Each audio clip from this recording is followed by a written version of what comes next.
Si Marisa ay isang magandang dalaga na malapit ng ikasal sa isang mayaman at matagumpay na lalaki na nagngangalang Chris. Habang sinusuot niya ang kanyang wedding gown, ipinaliwanag niya na ang kanyang kasal ay may 10 mahalagang sikreto na hindi dapat ibunyag. Tanggap ni Marisa na dapat sundin ang mga hamon na ito. Ngunit naiintindihan din niya na hindi niya magagawang labanan ang ika-7 lihim na kung saan ay ang kanyang lihim na pagnanais para sa maruming mga laro. Ang eksena ay lumipat sa 1 taon na ang nakararaan, at ang buhay ni Marisa ay maayos dahil ang kanyang asawa ay isang makapangyarihang abogado sa bayan at sinasamba siya. Gayunpaman, nangangarap siyang maging isang mahusay na songwriter at isang mang-aawit. Isang araw pansamantalang kumakanta si Marisa sa isang maliit na kafe, at umaasa na balang araw ay makakapagtanghal siya sa mas malalaking entablado. Sa kabila ng kanyang tagumpay na pag-aasawa ay naniniwala siyang nasasakal ang kanyang buhay. Dahil wala siyang naabot na anuman sa kanyang karera sa musika. Isang araw pumunta si Marisa sa pinagtatrabahuhan ng kanyang asawa upang magdala ng merienda. Doon ay nagkita sila ng kanyang biyenan na hindi pinalampas ang pagkakataon na kutsain siya. At ipaalala sa kanya kung paano dapat kumilos ang mabuting asawa. Ayaw ni Marisa na marinig na tinutuya siya ng kanyang biyenan kaya pumunta siya sa park para magsulat ng lyrics sa kanyang susunod na kanta. Isinasaalang-alang niya ang pag-apply para sa isang kompetisyon sa pag-awit, ngunit naniniwala siya na hindi sapat ang kakayahan niya. Pagkatapos mag-isip ng mahabang panahon at hindi makabuo ng anumang magandang bagay, nagpasya si Marisa na magpahinga, at nanood siya ng ipinagbabawal na palabas. Ilang sandali pa, isang lalaking nagngangalang Slade ang naglalakad sa tabi ng park at napansin si Marisa na nanunood ng mga malaswang video. Pagkatapos ay ngumiti siya at pinagmamasdan siya ng may labis na pag-uusisa. Ngunit sa sandaling yun nagring ang kanyang telepono. Gulat na gulat si Marisa at napahiya siya, si Slade naman ay walang pakialam dito at kinindatan lang siya bago naglakad palayo. Pagkatapos noon ay naglakad si Marisa sa kabilang park habang tinatawagan ang asawa, at nagtanong kung ano ang gusto niyang hapunan. Samantala, 2 lalaki sa malapit ang nagiinuman at nag-uusap tungkol sa mga personal na issue. Ilang sandali pa, umalis ang isa sa mga lalaki para pakalmayan ang sarili, samantalang napansin ng isa si Marisa mula sa malayo, lumapit sa kanya ang lalaki at niyaya itong uminom at tumambay sa kanya. Nang tumanggi si Marisa ay naging masungit ito at gusto siyang pilitin. Buti na lang at muling lumitaw si Slade, sa sandaling iyon ay binantaan ng lalaki na iwan si Marisa mag-isa, pagkatapos ay dumating din ang isa pang lalaki, at pareho silang humingi ng tawad at umalis doon.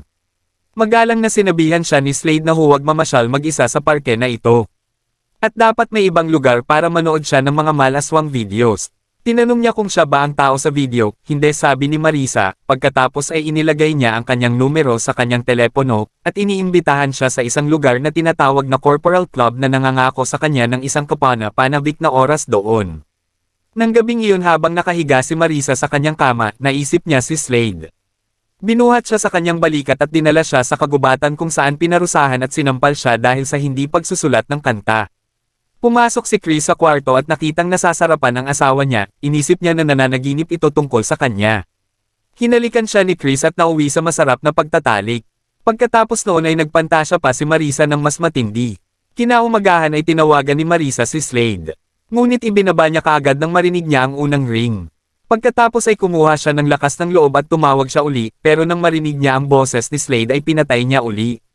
Naiintindihan ni Slade ang kanyang mga pag-aalinlangan at alam niyang makukumbansi niya ito, ngunit abala siya ngayon sa pakikipaglaro sa anak. Pagkatapos ay binisita si Marisa ng kanyang kapatid na pulis na nagbigay sa kanya ng mga brochure na nagpo-promote sa pagkanta ni Marisa. Nang maglaon ay sinubukan ni Marisa na alamin ang tungkol sa Corporal Club at naghanap sa internet para sa mga detalye. Kasunod ay lumapit si Chris at ipinaalam sa kanya na malapit na siyang maging pinakabatang abogado ng distrito sa estado. Sinabi rin niya kay Marisa na napakahalaga ng pamilya, at dapat na nilang simulan ang pag-iisip tungkol sa pagkakaroon ng isang anak. Sa kabilang banda ay sinabi ni Marisa na hindi pa siya handa para dito dahil gusto niyang gumawa pa ng mga awit. At makakuha ng ilang tagumpay bago maging isang ina, ngunit sinabi ni Chris na hindi nila maaaring ipagpaliban ang kanilang mga buhay habang hinahabol niya ang kanyang layunin. Sa mga salita ni Chris ay labis na nasaktan si Marisa at ang dalawa ay nauwi sa pagtatalo sa isa't isa. Pagkatapos ay bumisita si Marisa sa Corporal Club kung saan niya nakilala ang isang babae na nagngangalang Olivia. Takot na takot si Marisa na pumasok sa loob, ngunit sakto namang dumating si Slade at hinikayat siya na umupo sa tabi. Sinigurong nasa mabuti siyang kamay, ngunit naputol ang kanilang pag-uusap ng tawagan ni Chris si Marisa para humingi ng tawad sa kanilang pagtatalo kanina. Kasunod ng pagbukas ni Slade ng pinto ay narinig ni Marisa ang mga ungol sa loob ng club. Mas natakot siya kaya tumakas siya. Nang gabing iyon ay pumunta si Marisa at ang kanyang pamilya sa isang club kung saan siya ay nagbigay ng magandang performance. Pagkatapos ng kanyang palabas ay ipinaalala sa kanya ng kanyang kapatid na siya ay 29 na at oras na para magkaroon ng anak, at magsimula ng pamilya, ngunit iginiit ni Marisa na kailangan niyang mag-focus sa kanyang career ngayon. Habang nag-uusap sila ay napansin ni Marisa si Slade sa di kalayuan, naglalakad siya na hinahaplos ang balikat niya, dahilan para mag-init siya. At hindi niya na marinig ang sinasabi ng kanyang kapatid. Kinaumagahan ay nakatanggap si Marisa ng tawag sa telepono mula kay Slade na iniimbitahan siya sa club. Nag-aalangan siyang sumama sa kanya sa simula ngunit tinanggap ang kanyang imbitasyon pagkatapos ng ilang panghihikayat. Nang gabing iyon ay nagpasya siyang pumasok sa club pagkatapos tanggalin ang kanyang wedding ring, doon nakilala ni Marisa si Olivia na nagsabi sa kanya na ang Corporal ay isang nightclub para sa mga taong may iba't ibang mga lihim na pagnanasa. Maaari silang magsaya dito at maging ang kanilang sarili, habang pinapanatili ang kanilang tunay na pagnanasa na nakatago sa lipunan. Pagkatapos ay ipinakilala siya ni Olivia kay Valerie na nagtatrabaho din doon, at pinarusahan ng mahigpit ang isang babae upang bigyan sila ng kasiyahan. Ipinaalam sa kanya ni Valerie na ang lugar na ito ay nagdulot sa kanya ng pagkawala ng kanyang asawa at ang kanyang career, ngunit sulit ito para sa kanyang mga sandali. Pagkatapos ay dumating si Slade sa club at nalaman ni Marisa na siya ang may-ari ng lugar. Para makuha ang atensyon ni Marisa, pumili siya ng isang babae mula sa club at pinatalikod siya ng husto. Habang pinapanood ni Marisa, napahiya siya at nagpasyang lumayo doon. Nang makauwi na siya, nagsiping sila ni Chris at sinisikap niyang sampolin siya nito ngunit dahil hindi niya nakuha ang mga pahiwatig ay nawalan siya ng kontrol at sinisigawan siya ni Marisa. Sa makatuwid ay may pagkasadista itong si Marisa. Makalipas ang mga araw ay bumalik si Slade sa lugar kung saan siya kumakanta. Samantala si Olivia ay pinapanood ito mula sa malayo at nagseselos dahil dito bumalik siya sa club at hiniling na hampasin siya ni Valerie. Pag-uwi ni Marisa naiisip niya si Slade at pinaligaya ang sarili sa bathtub. Nang gabing iyon ay tinawagan siya ni Slade at inanyayahan siya sa isang party, kung saan ang lahat ng mga babae ay magbibihis bilang study auntie. Si Marisa ay walang dahilan upang hindi magtiwala sa kanya. Kaya ipinangako niya na pupunta siya doon. Nung Sabado ng hapon binisita ni Marisa ang mga kamag-anak ng asawa. Dahil nanganak ang kanyang nakatatandang kapatid na babae, sinisikap ni Marisa na pasayahin sila ng isang regalo, at labis na nag-aalala ngunit tinutuya siya ng ina ni Chris sa bawat pagkakataon. Kinukutya niya si Marisa at tinatawag siyang walang trabaho. At siya ay halos 30 na at wala pang tagumpay sa buhay. Gayunpaman, ang nakababatang kapatid na babae ni Chris ay sumusuporta at pinoprotektahan si Marisa mula sa mga insultong ito dahil naiintindihan niya kung ano ang pakiramdam ng pagiging mababang uri. Kalaunan ay inanyayahan ng ina ni Chris ang panauhin na maglaro ng isang random na laro. Siya at ang kanyang panganay na anak na babae ay namahagi ng mga flyer na may mga larawang bulaklak at sibabi sa mga babae na hanapin ang ilan sa mga ito. Ang unang makakatapos ay kikita ng $50 upang makatulong sa kanilang mga gastusin.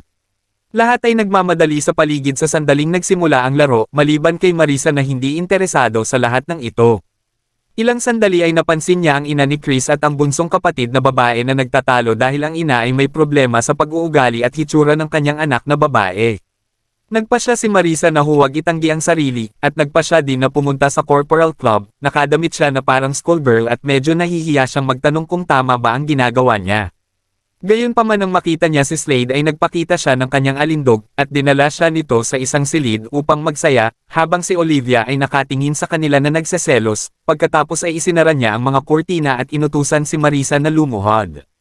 Pagkatapos ay itinaas niya ang kanyang palda at sinimulang hampasin ito ng malakas na nagbibigay sa kanya ng sakit at kasiyahan. Pagkadating sa bahay ay nakangiti si Marisa habang nakatitig sa salamin sa mga pulang marka sa kanyang katawan. Kalaunan ay hindi niya pinansin ang text at tawag ng kanyang asawa na nasa isang business trip. Ngunit nang mag-text si Slade sa kanya ay tuwang-tuwa siyang tumugon, at nagpapasalamat sa kanya para sa isang magandang gabi. Nang maglaon ay naglakas loob siyang ituloy ang kanyang mga pangarap at nag-apply para sa paligsahan sa pag-awit. Sa kabilang banda ay umuwi si Olivia at nakipaglaro sa kanyang anak, at siya pala ay dating asawa ni Slade. At in love pa rin sa kanya, kinaumagahan umuwi si Chris na nag-aalala na hindi sumasagot si Marisa sa kanyang mga tawag o text. Sinubukan ni Marisa na sabihin sa kanya ang tungkol sa kanyang pagnanasa, ngunit sa kalagitnaan ng kanilang pag-uusap ay ipinapalagay ni Chris na ini-stalk niya ang kanyang musika. At nanunumpa siya na gagawin niya ang lahat para suportahan siya. Pagkatapos ay ipinaalam niya sa kanya na napagpasyahan niyang ipahayag ang kanyang kandidatura sa anibersaryo ng kanilang kasal. Kasunod ay tinanong siya ni Chris kung nasaan siya kagabi. Nagsinungaling si Marisa sa kanya na nagsasabing siya ay nag-dinner kasama ang kanyang kapatid na babae. Sa kabilang banda ay dumating si Slade upang kunin ang kanyang anak, at hiniling ni Olivia na itigil na niya ang pakikipag-usap kay Marisa. Sinabi ni Olivia na iba ang pakikitungo niya kay Marisa kaysa sa iba at alam niya ang nararamdaman nito para sa kanya, ngunit itinanggi ni Slade ang ganoong akusasyon at sinabing katulad siya ng iba. Bilang tugon ay ipinaalala ni Olivia sa kanya na ang asawa ni Marisa ang magiging abogado ng distrito. At maaari niyang sirain si Slade kung gusto niya, gayunpaman ay binabaliwala ni Slade ang kanyang mga babala at umalis na lang doon. Pagkatapos ay nakipagkita si Marisa sa kanyang kapatid, at hiniling sa kanya na magsinungaling siya kay Chris at sabihin na naghapunan sila noong nakaraang gabi. Ngunit nang itanong ng kanyang kapatid kung nasaan siya noon, sabi ni Marisa hindi niya pa masasabi sa kanya ngayon. Ang kanyang kapatid na babae ay hindi nasisiyahan sa pag-uugali ni Marisa, ngunit siya ay nagpasya na tulungan siya sa pagsalba sa kanilang pagsasama. Pagkatapos ay napagtanto ni Marisa na siya ay mali na linlangin ang kanyang nagmamalasakit at mabait na asawa. At nagpasya na talikuran ang kanyang mga pagnanasa. Itinapon niya ang kanyang damit na pang-school at nagsimulang huwag pansinin ang mga mensahe ni Slade. Sa araw ng kanilang anibersaryo ay ipinahayag sa publiko ni Chris ang kanyang desisyon na tumakbo para sa district attorney sa isang press conference. Tulad ng marami pang iba, nangako siyang aalisin ang krimen at gagawin ang lahat para matulungan ang kanyang sariling lupain na umunlad. Sa kanyang talumpati, dumating si Olivia sa conference at ipinadala kay Marisa ang video ng pananampal ni Slade sa kanya. Laking gulat ni Marisa nang makita ito, ngunit pilit niyang pinipigilan ang kanyang emosyon sa harap ng lahat. Ngunit patuloy na iniirite siya ni Olivia. At nag-message pa kay Chris, natakot si Marisa at nagsimulang magpanik. Pinadalhan siya ni Olivia ng message na magkita sila sa restroom. Pagdating doon ay sinimula ni Olivia na blackmail siya, sinasabing gusto niyang kontrolin ang buhay nila ni Slade.